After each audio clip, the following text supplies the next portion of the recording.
안녕하세요. 오늘은 치위생과에서 환자와 함께 진행하는 실습 과정을 처음부터 끝까지 보여드릴게요. 감염 관리부터 치석 제거, 그리고 구강 보건 교육까지 환자 한 분을 케어하는 과정을 모두 담아봤습니다. 한번 보시러 갈까요? 먼저 실습복으로 갈아입어줍니다. 귀걸이, 액세서리도 제거하고 용모를 단정하게 정리해줍니다. 왜 용모를 단정하게 하는 걸까요? 치과는 혈액, 침, 세균이 많이 튀기는 환경이에요. 머리카락이 풀려 있거나 장신구가 많으면 세균이 붙고 퍼질 수 있기 때문에 진료 중 혹시 모를 감염을 막고 액세서리가 환자분의 얼굴에 상처를 입히거나 입안으로 떨어지는 사고를 방지하기 위해서입니다.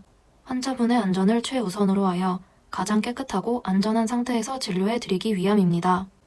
그 다음 꼼꼼하게 손을 씻어줍니다. 손은 의료 환경에서 가장 흔한 감염 매개체입니다. 특히 치과에서는 환자의 타액, 혈액, 기구를 계속 만지게 됩니다.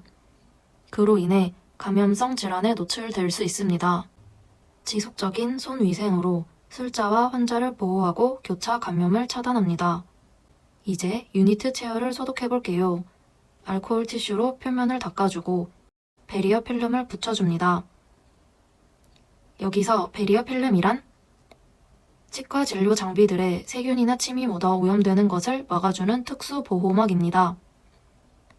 체어는 멸균을 돌릴 수 없기 때문에 표면 소독 이후에 2차적으로 베리어 필름을 붙입니다. 환자분이 바뀔 때마다 필름을 새로 교체하며 앞 사람의 균이 다음 사람에게 옮겨가지 않도록 철저하게 교차 감염을 차단하고 진료실을 깨끗하게 유지하는 것을 목적으로 합니다. 그 다음 핸드피스 물을 빼줍니다. 왜 물을 빼줄까요? 핸드피스를 사용하지 않을 때 그 시간 동안은 물이 흐르지 않고 수건 안에 그대로 멈춰 있습니다. 밤새 핸드피스에 정체되어 있던 물을 흐르게 하고 새로운 물을 진료에 사용하기 위한 목적입니다.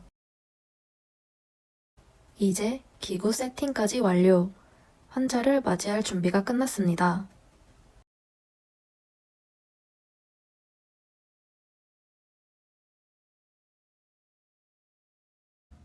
안녕하세요. 이쪽으로 오셔서 혈압 먼저 측정할게요. 치과 치료 전에는 혈압을 미리 확인합니다. 혈압을 재는 이유는 치과 치료 중에 환자가 긴장감에 순간적으로 혈압이 올라가면 응급 상황이 발생할 수 있기 때문에 먼저 혈압을 재서 확인합니다. 환자가 긴장하여 혈압이 높게 나오면 5분에서 10분 단위로 다시 측정하여 정상 혈압이 되었을 때 치료를 시행합니다. 고혈압 환자 치과 치료의 경우 지혈이 암되거나 쇼크가 올 수 있기에 미리 확인하여 적절한 치료 계획을 결정해야 합니다. 환자를 체어로 안내한 후 짐을 받아들이고 에이프런을 해드립니다. 이제 문진을 진행합니다. 전신 병력 확인은 치료 중 위험한 상황을 미리 예방하기 위해 꼭 필요한 과정입니다. 현재 앓고 계신 질환이나 복용 중인 약이 있으신가요? 예를 들어 뇌혈관 질환 환자의 경우 항응고제가 함유되어 있는 약을 섭취합니다. 지혈이 안 되는 상황을 사전에 방지하기 위해 내과 의사와 협진하여 미리 약을 끊고 치료해야 합니다. 오늘 어디가 불편해서 오셨나요? CC는 Chief Complaint, 주된 호소를 말하며 환자가 가장 불편한 부분을 먼저 파악하는 단계입니다. 진료 전에 각을 한번 해주세요. 진료 전 가글로 환자 구강 내 세균을 일시적으로 줄여 공기 중 오염과 교차 감염을 예방합니다. 의자 내려갑니다.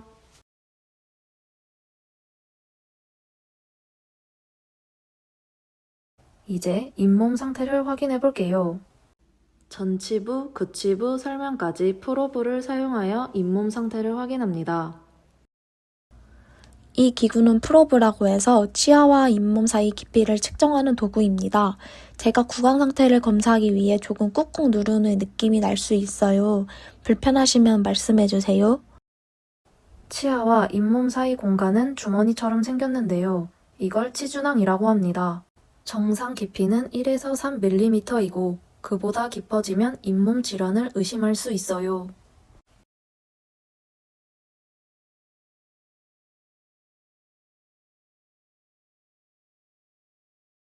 다음은 치석을 확인합니다. 치석이 있는지 한번 확인해 볼게요. 보이지 않는 부분까지 꼼꼼히 한번 봐볼게요. 탐침을 이용해 치아 표면을 따라가며 검사합니다.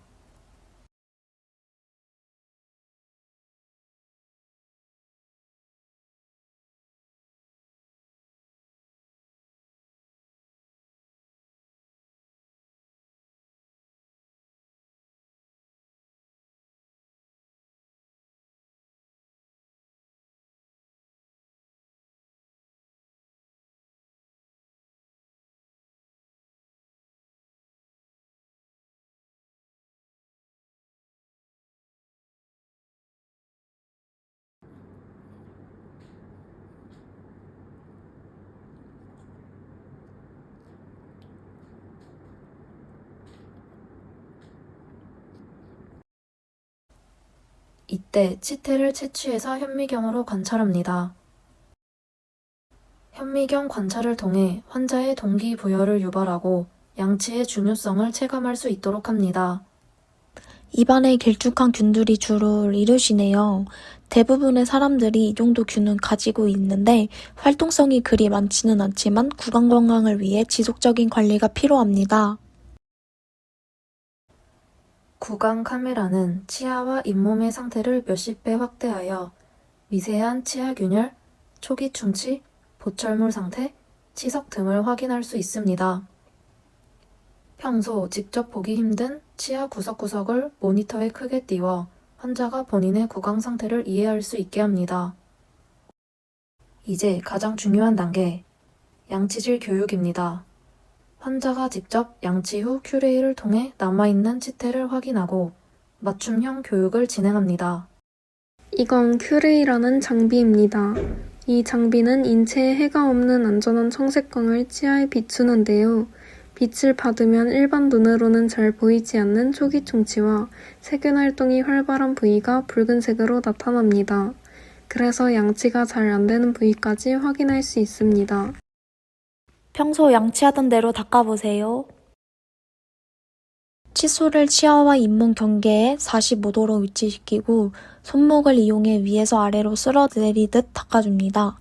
한 부위당 5에서 10회 정도 반복하고 바깥쪽에서 안쪽, 씹는 염 순서로 닦아줍니다. 칫솔질은 하루 3번, 식후 3분 이내 3분 이상 시행하는 것이 좋습니다. 치실은 양쪽 손가락에 감고 치아 사이에 살살 들어가며 넣습니다. 잘 들어갔다면 C자 형태로 치아 한 면을 감싸서 위아래로 닦아주시면 됩니다. 닦아주신 후에는 툭 빼서 세로 면으로 들어가 주시면 됩니다. 이제 치석 제거 단계입니다. 여기서 잠깐, 치석은 어떻게 생길까요? 음식을 먹으면 치아에 미끌미끌한 막이 생겨요.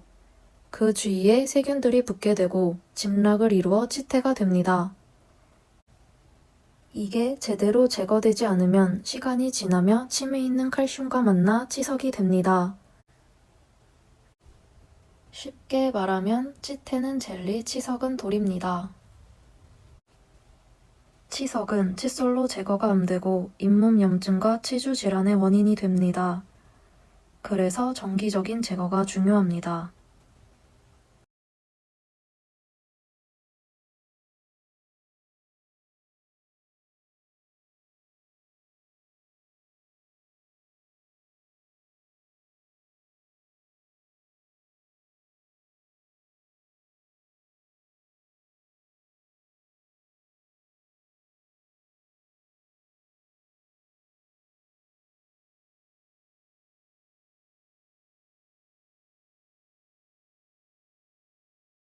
치석 제거 후에는 덜 제거된 치석과 착색된 부분을 제거하여 치아 표면을 매끄럽게 만들어주는 치면 연마를 진행합니다. 치아 표면이 매끄러워지면 세균과 착색이 덜 달라붙어요. 치면 연마 과정에서 미세한 연마제가 사용되기 때문에 입안에 약간의 가루가 느껴지거나 물과 함께 튈 수 있어요. 인체에 해롭지 않으니까 걱정하지 않으셔도 되고 제가 금방 깨끗하게 해드릴게요. 불소도포는 치아를 더 단단하게 만들고 충치를 예방하기 위해 불소를 치아 표면에 발라주는 처치입니다. 불소는 치아 바깥층을 강화시켜서 충치균이 산을 만들어도 덜 녹게 만들어주는 역할을 해요. 불소개를 삼키지 않도록 주의하시고 불소가 치아에 충분히 적용될 수 있도록 30분간 음식 섭취와 양치질을 피해주세요. 진료하는 동안 괜찮으셨죠? 짐 잘 챙기시고 조심히 들어가세요. 안녕히 가세요. 치료가 끝난 후에는 기구 세척과 환경 정리를 진행합니다. 이것도 매우 중요한 과정. 다음 환자를 위해 항상 깨끗한 상태를 유지해야 합니다. 오늘은 치과 위생사의 실습 과정을 함께 보셨는데요. 어떠셨나요? 작은 과정 하나하나가 모두 환자의 안전과 건강을 위한 단계입니다. 다음에도 더 유익한 내용으로 찾아올게요. TBI를 통해 단순한 정보 전달을 넘어 환자의 구강 건강에 대한 인식을 변화시키는 과정의 중요성을 느꼈습니다. 그리고 이번 실습을 통해 치과 위생사로서의 역할은 단순한 처치 보조를 넘어 예방 중심 전문가임을 다시 한번 인식하였습니다. 감사합니다. 안녕하세요. 평소 올바른 칫솔질 방법에 대해 정확히 알지 못했는데 이번 교육을 통해 내 구강 상태에 맞는 관리 방법을 이해할 수 있어 유익했고 친절하고 자세한 설명 덕분에 부담 없이 교육에 참여할 수 있었습니다. 감사합니다. 촬영하면서 실습의 전반적인 흐름을 다시 돌아볼 수 있었고, 대본을 작성하며 환자가 더 이해하기 쉽게 전달하기 위해 어떤 표현이 적절한지 고민하게 되었습니다. 이러한 경험을 통해 실습에 대한 이해도가 높아졌고 보람찼던 시간이었습니다.